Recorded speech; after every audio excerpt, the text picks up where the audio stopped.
स्वागत है मित्रों हमारे चैनल दलित चेतना और दलित महिला कहानीकार में। पुस्तक की लेखिका हैं डॉक्टर सरोजनी वेडंगी। चलिए पुस्तक का आनंद लेते हैं। पुरुष के सहयोग और नेतृत्व में नारी जागरण का यह कार्यक्रम सामाजिक विघटन के साजी जेठ का स्वाला संसार विसद्वे नए समाज का स्वर था, जिसका उद्देश्य मूल रूप से राजनीतिक था। साहित्य तब राजनीतिक सामाजिक चेतना का ही एक और मोर्चा था। यह विषय उस युग की आधार भूमि है जिसमें स्त्री की भागीदारी मात्र भी महत्वपूर्ण है। वहाँ समाज सुधार भी राजनीतिक चेतना का ही एक आयाम है और स्वयं स्त्री द्वारा आत्माभिव्यक्ति के ये कच्चे प्रयास भी विद्रोही चेतना का ही लक्षण है, भले ही उनका स्वर याचना का क्यों ना हो। स्त्री में सामाजिक चेतना के विकास के उस आरंभिक काल में इतना भी आश्वस्तिजनक है। भले ही इस सुधार कार्यक्रम की रूपरेखा स्त्रियों ने बनाई थी। शिवरानी प्रेमचंद की कहानियों में कथ्य प्रधान लय में स्त्री के जीवन की वैयक्तिक और सामाजिक स्थितियों के बाबाद ही है, परंतु उनके पास एक दृष्टि और परिप्रेक्ष्य है।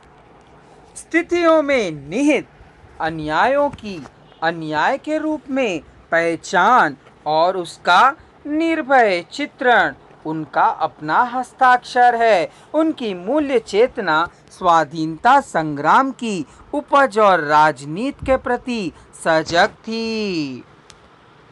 पश्चिम का विरोध और परंपरागत संस्कृति के विद्रोही स्वरूप का पुनर्जीवन उसका स्वाभाविक गंतव्य था। स्वाधीनता संग्राम में भी उन्होंने भाग लिया, पर उनकी कहानियों में कथानक के स्थान पर उन्हीं स्थितियों और समस्याओं का स्थान मिला जिनके कारण स्त्री का जीवन नरक था।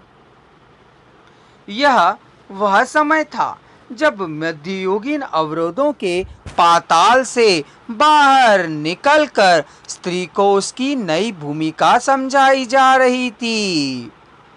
उसके लिए नए संवाद लिखे जा रहे थे।